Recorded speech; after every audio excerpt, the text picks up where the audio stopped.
কিন্তু কুমিল্লাকে বারবার বঞ্চিত করা হয়েছে। আজকে আপনাদের মাধ্যমে জানাতে চাই যে কুমিল্লা নামে বিভাগ কুমিল্লা নামে কি হবে। কুমিল্লাবাসীর প্রাণের দাবি, কুমিল্লা নামে কুমিল্লা বিভাগ দিতে হবে, ঘোষণা করতে হবে। আজকে কুমিল্লার আবহাওয়ার সকল জনসাধারণ ঐক্যমত হয়ে ঐক্যবদ্ধ হয়ে আজকে আমরা তত্ত্বাবধায়ক দাবি জানাচ্ছি, কুমিল্লার নামে কুমিল্লা বিভাগ ঘোষণা করতে হবে।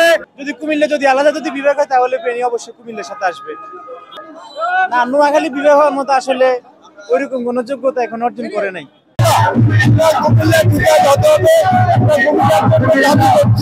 আন্দোলন করছি, মানববন্ধন করছি।